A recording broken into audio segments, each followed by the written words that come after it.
ನಿಮಗೆ ಅವ್ರ ಮುಖಾಂತರ ನಿಮಗೆ ನಿಮ್ಮ ಸಮಸ್ಯೆಗಳಿಗೆ ಪರಿಹಾರ ಕೊಡಿಸುವಂತಹ ಕ್ರಮ ಸಹ ತಗೋತೀವಿ. ಮತ್ತೆ ಇದಲ್ಲದೆ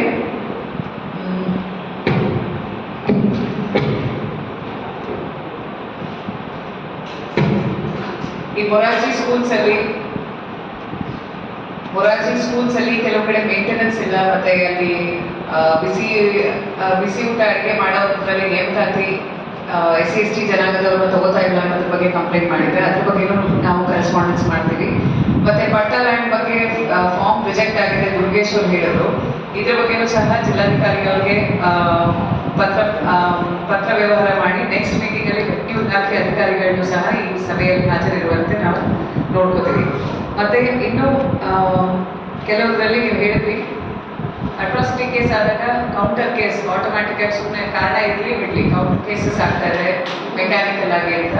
ಸೊ ಅದನ್ನು ಸಹ ನಾವು ಎಲ್ಲ ಏರಿಯಾಗಳಲ್ಲೂ ಸಹ ಇದ್ರ ಬಗ್ಗೆ ನಾವು ಜಾಗೃತಿಗೆ ಮೂಡಿಸ್ತೀವಿ. ಮತ್ತು ಈ ಥರ ನಮಗೆ ವ್ಯರ್ಥವಾಗಿ ಅನವಶ್ಯಕವಾಗಿ ಇವರು ಕೌಂಟರ್ ಕೇಸ್ ಮಾಡಿದ್ದಾರೆ ಅಂತ ಗೊತ್ತಾಗಿರೋಂಥ ಸಂದರ್ಭದಲ್ಲಿ ನಾವು ಸರಿಯಾದ ತನಿಖೆ ಮಾಡಿ ಅದನ್ನ ರಿಪೋರ್ಟ್ ಮಾಡೋಂಥ ಕ್ರಮ ಸಹ ತಗೋತೀವಿ. ಮತ್ತು ಈ ಥರ ಆಟೋಮ್ಯಾಟಿಕ್ ಕೌಂಟರ್ ಕೇಸ್ ಮಾಡದೇ ಇರೋ ರೀತಿಯಲ್ಲಿ ಫಸ್ಟ್ ನಾವು ಜಾಗೃತಿ ಮೂಡಿಸ್ತೀವಿ.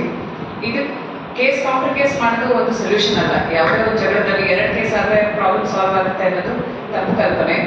ಎಲ್ಲಿ ನಿಜ ಸಮಸ್ಯೆ ಆಗಿದೆ ಅಲ್ಲಿ ಕೇಸ್ ಆದರೆ ಅದಕ್ಕೆ ನ್ಯಾಯ ಸಿಗೋದು ಕರೆಕ್ಟ್ ಆಗುತ್ತೆ. ಸೊ ಇದು ಕೌಂಟರ್ ಕೇಸ್ ಅನ್ನೋ ಒಂದು ಆಟೋಮ್ಯಾಟಿಕ್ ರಿಜಿಸ್ಟ್ರೇಷನ್ನ ದಯವಿಟ್ಟು ತಮ್ಮಲ್ಲೂ ಸಹ ಅದ್ರ ಬಗ್ಗೆ ಅರಿವಿರಬೇಕು. ಈ ಥರ ಮತ್ತೆ ಇತರೆ ಕಮ್ಯುನಿಟಿ ಮತ್ತೆ ಮೊಹಲ್ಲಾ ಮೀಟಿಂಗ್ಸ್ ನಾವು ಕೈಗೊಂಡು ಇದ್ರ ಬಗ್ಗೆನೂ ಸಹ ನಾವು ಅವ್ರಿಗೆ ಅರಿವು ಮೂಡಿಸಿ ಈ ಥರದ್ದು ಆಗದೆ ಇರೋಕ್ಕೆ ನಾವು ಸಹ ಗಮನ ವಹಿಸ್ತೀವಿ. ಇದಲ್ಲದೆ ಕೆಲವು ಏರಿಯಾಗಳಲ್ಲಿ CCTV ಕೇಳಿದರೆ, ಚಲವಾದಿ ಕೇರಿಯಲ್ಲಿ CCTV ಬೇಕು ಅಂತ ಕೇಳಿದರೆ ಅದ್ರ ಬಗ್ಗೆನೂ ಸಹ ನಾವು ಕ್ರಮ ತಗೋತೀವಿ. ಮತ್ತೆ DCRI ಪೊಲೀಸ್ ಸ್ಟೇಷನ್ಸ್ ಅಲ್ಲಿ ರಿಜಿಸ್ಟರ್ ಆಗಿರೋಂಥ ಕೇಸಲ್ಲಿ ಕೆಲವು ಕಡೆ ಅರೆಸ್ಟ್ ಆಗಿಲ್ಲ ಅಂತ ಹೇಳಿದ್ರೆ ಅದನ್ನು ಸಹ ನೆಕ್ಸ್ಟ್ ಇನ್ಫ್ಯಾಕ್ಟ್ ಈ ಮೀಟಿಂಗ್ ಅಲ್ಲಿ ಅವ್ರನ್ನೂ ಸಹ ಇದಕ್ಕೆ ನಾವು ಪತ್ರ ವ್ಯವಹಾರ ಮಾಡಿದ್ವಿ. ಬಟ್ ಅವರು ಕಾರಣಾಂತರದಿಂದ ರಜೆ ಇದ್ದಾರೆ, ಬಂದಿದ್ದಾರೆ. ಓಕೆ, ಇದ್ರಲ್ಲಿ ನೋಡಿ ಅವರು ಹೊಸಳ್ಳಿ ಸ್ಟೇಷನ್ ಲಿಮಿಟ್ಸ್ ಅಲ್ಲಿ ಒಂದು ಕೇಸಲ್ಲಿ ಇನ್ನೂ ಅರೆಸ್ಟ್ ಆಗಿಲ್ಲ ಅಂತ ಹೇಳಿದ್ರು. ಅದು ರೈಟ್ ನಂಬರ್ಸ್ ನಾವು ಹೇಳ್ತೀವಿ. So ensure action is taken within time. Okay, ಇದನ್ನ ಇದಲ್ಲದೆ ಈ ಮೀಟಿಂಗ್ ಅಲ್ಲದೆ ಇವಾಗ ನಾವು ಸಹ ಪ್ರತ್ಯೇಕವಾಗಿ ಮೀಟಿಂಗ್ ಮಾಡಿ ನೀವು ಏನೇನು ಪಾಯಿಂಟ್ಸ್ ಹೇಳಿದ್ರೆ ಅದು DCRI ಏನು ಸಂಬಂಧಪಡುತ್ತೆ ಅವ್ರ ಕಡೆಯಿಂದಲೂ ಸಹ ಕ್ರಮ ತಗೊಂಡು ನಿಮಗೆ ನೆಕ್ಸ್ಟ್ ಮೀಟಿಂಗ್ ಅಲ್ಲಿ ನಾವು ಏನೇನು ಮಾಡಿದ್ವಿ ನಾವು ಸಹ ಹೇಳ್ತೀವಿ. ಮತ್ತೆ ಇತರೆ ಇಲಾಖೆ ಅಧಿಕಾರಿಗಳನ್ನ ಕರೆಸಿ ನಿಮ್ಮ ಸಮಸ್ಯೆಗಳಿಗೆ ಸಮಾಧಾನ ಕೊಡಿಸುವಂತಹ ಕೆಲಸ ನಾವು ಮಾಡ್ತೀವಿ.